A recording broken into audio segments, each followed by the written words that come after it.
Is your Google business profile optimized? That is the question, because if it's not, you could be missing a significant amount of traffic. In essence, a non-optimized GBP is like having a storefront without a sign or proper display.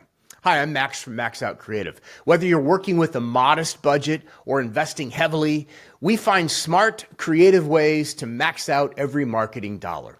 This video series is not for marketing pros. It's for insurance agents, small medical clinics, and service-based businesses who want to understand the basics, hire the right partners, and start seeing real results.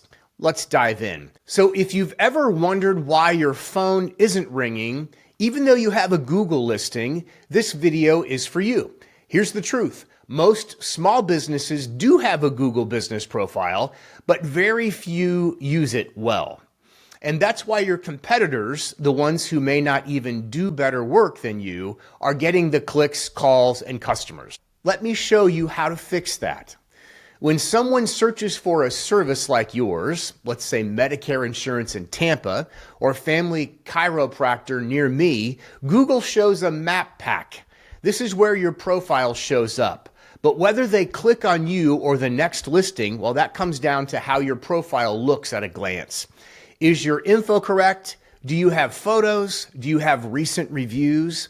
If not, they'll skip right over you. And here are some of the biggest mistakes that we see all the time.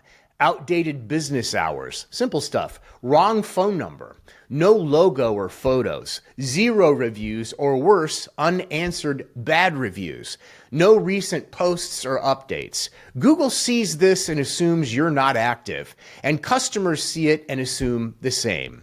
Here's what you should do instead.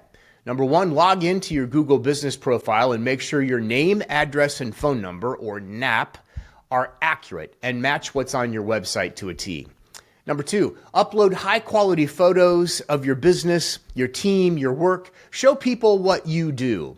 Number 3, start posting weekly updates, promotions, tips, common questions you answer. Step 4, ask for Google reviews regularly.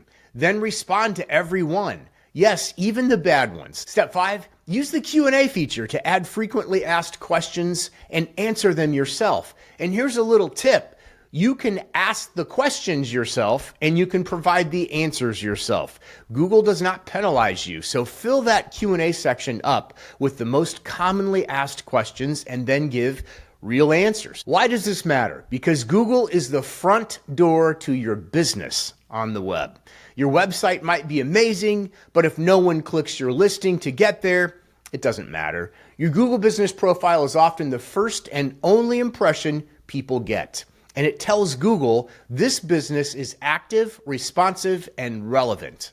That's how you get more clicks, more calls, ultimately more leads.